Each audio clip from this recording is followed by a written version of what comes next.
Do you ever wonder why you don't learn anything cool about American history in school? Like, I had some cool history teachers, but most of them were just following the curriculum. And when we have such good American classics like Yellowstone and Tombstone, I don't know why they both have stone in them, but they're great pieces of art that are both based on real American history. And I bet you 90% of the people that watch those movies don't know anything about the history that is behind the movies and TV shows that they watch. Yo, What's up, man? dammi i mirtilli.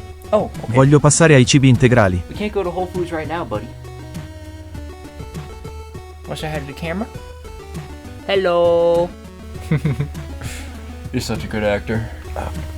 It's okay, it's okay. Here you go. We'll go to Whole Foods in a little bit. I got a banana for you, right? Where's your call? Sorry about that, guys. I had to go tell Alexa to put organic blueberries on my shopping list. Again. About 1 year before the Civil War in 1860, in central Nevada, 3 miles away from the California border, there was a group of men, led by E.R. Hicks, looking for game and water. And they found gold and silver in the hills of what would later be known as Esmeralda Zone. There's gold in them there shells. Liquid gold. And after the town was founded, the counties of Mono County, California, and Esmeralda County, Nevada, both claimed Aurora as their county seat. And the county seat, all that means is you're just the town that kind of governs all the other local towns around you. That's all that means. And so when Esmeralda was being claimed by Esmeralda County and by Mono County as both being their county seats, that meant that this one town was governing towns from California and from Nevada. And on top of that, all the residents that lived in this town were able to vote in elections in California and elections in Nevada. So that means that politicians came through this town way more during election season to campaign in this town, because obviously their votes are literally worth double, because every one person that goes to vote is voting twice because they can vote in both states. And obviously they're not getting double the vote for one dude, but you know, one dude in California knows one dude in Nevada, and they start ducking, Gucci kissing, making out, you know, bumping uglies, and then they go walk over to ducking Esmeralda and they start campaigning together.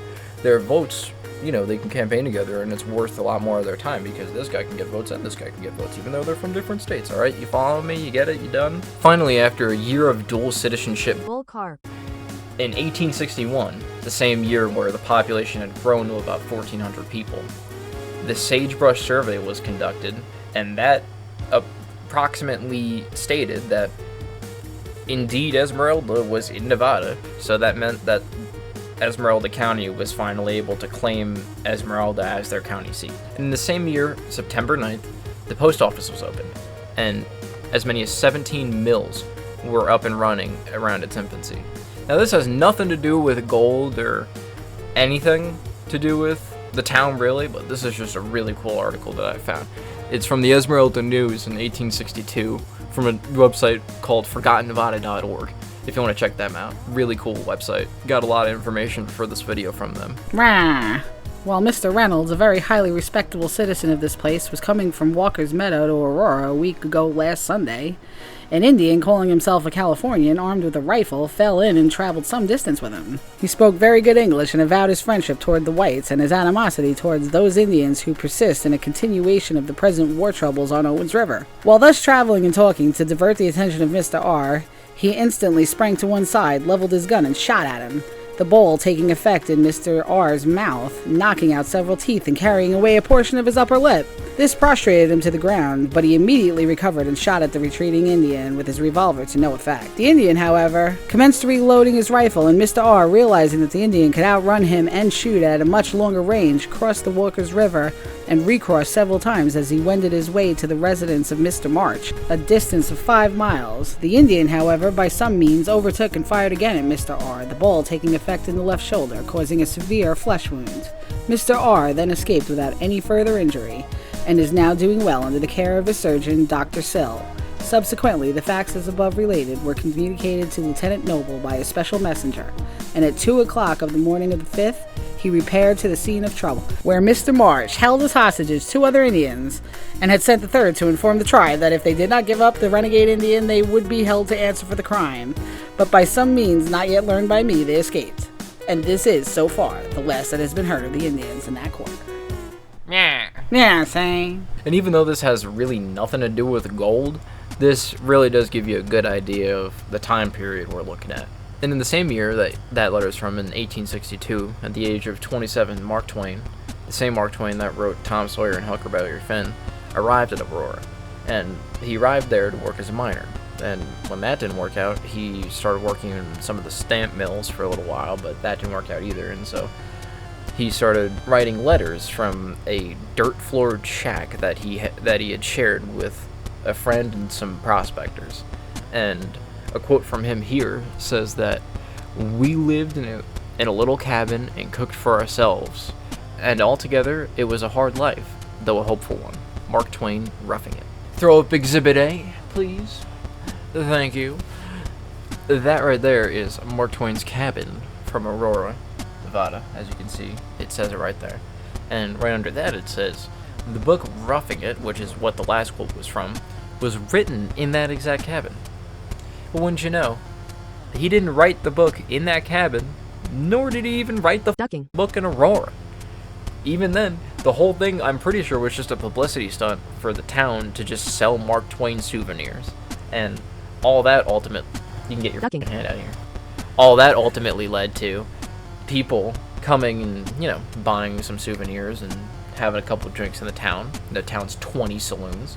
And, they would come and drink and they'd look at the souvenirs and they'd be like, why would I spend 50 cents on this stupid souvenir when I can go get a real one for free, brother? And so ultimately that led to numerous people coming and stealing parts, literal pieces of the cabin that's not even the real Mark Twain's cabin, and just going off with it. And because of that, the town had to make numerous repairs to this cabin because so many people were just stealing pieces of it. The Esmeralda Star newspaper was also opened in 1862. 1862 is a pretty eventful year for this town. This was their, Sweet 16. And in the spring of 1863, about 760 houses were there, 20 stores, 22 saloons, 2 newspapers, and dozens of hotels, making up about 1,000 buildings made of wood and locally sourced brick. And in the next year of 1864, the population had grown anywhere between 6,000 and 10,000 people at its peak, depending on what sources you see online. But incredibly, by just the next year in 1865, most of the population had left, and there were only 2 stamp mills in operation. And not even to let them have a little bit of a breather, in 1866, the next year, the town was almost taken off the map by a giant fire that munted almost the entire business district. We got you. Wait. I'm on fire! Okay. It's all right, you're not on fire! I knew it, you're lying! I'm burned! There is no fire! In that same year, February 27th, the post office was renamed from the Esmeralda Post Office to the Aurora Post Office. Presumably either because the town was renamed and then the post office was then renamed after the town, or the post office was renamed and then thus the town was renamed after the post office. Either way, I don't fucking know. And by 1869, the surface ores had dried up and most miners had moved to Virginia City. And that didn't mean people still weren't mining here. That just means that the easy ores for prospectors to find, roughly close to the surface, were mostly depleted. So if you wanted to still go mining here, you literally have to go spelunking deep into one of these old deteriorated mines that are from one of these old mining companies that had been, had stopped running for years. So most of the prospectors moved to Virginia City. In 1873, a second fire happened which wiped out the majority of what was left of Aurora. Again! Please don't let the invisible fire burn my friend! And by 1880, there were only 500 residents still living there. And even though the surface ores had been exhausted by now, the mines still produced up until 1882. By 1890, almost all of the miners had left, and by 1897, the post office had closed. And a year after they were connected to electrical power in around 1911, for some reason they changed it from Esmeralda County to Mineral County, which has caused me a great deal of confusion over the course of this recording. This property was bought by Goldsfield Consolidated Mines in 1914, which consisted of a 500-ton 40 stamp mill, which that was probably for military production during World War I, because if you're not wet-brained, you got 1914, that's when that guy went, man, this sandwich is good. Yo, isn't that guy I'm supposed to assassinate? The final period of mining for Aurora finally whittled down during around 1918. The school of 44 years of service closed June of the same year, and in May of 1919 the post office closed for its second and final time. And a year later, in 1920, Aurora was finally officially considered a ghost town. After World War II, scavengers were seen going through the town scavenging bricks and steel to build their own buildings in neighboring communities. And by 1955, the last resident, Siegfried Fried Walker, passed away, and by 1960, these scavengers would take the last brick remaining in Aurora. And here's just a couple of excerpts from the Esmeralda lead. Here it says the Esmeralda discovery claim is considered the best for silver. The Esmeralda ledge runs over the crest of a high hill, having a deep ravine on both sides. Across this ravine, to the east, a number of ledges have been found, some of them very rich in both gold and silver. To the north, all along the mountain slope, the Silver Hill yielded $1,200 to the ton, which today is about $45,475.66.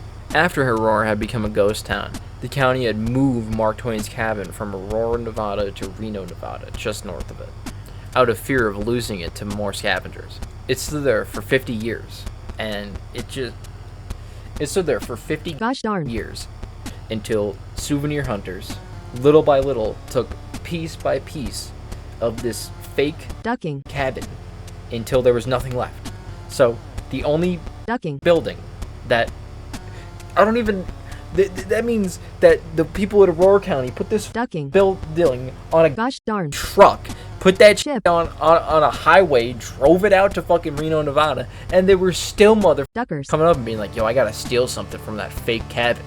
And it's crazy that there's nothing left remaining of it, because it was the second largest town in the East Sierras, right behind Virginia City. So that tells you anything. If you ain't first, you're last. See you when you're grown up. Well, there it is, everybody. The town's so nice, they burned it twice.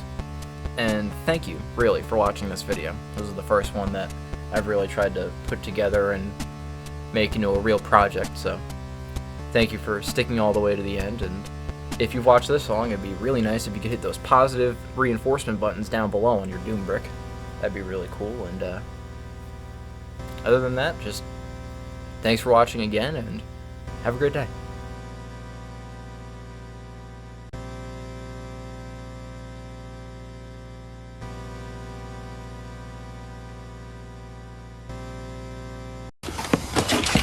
Yo, dammi i mirtilli. Voglio passare ai cibi integrali.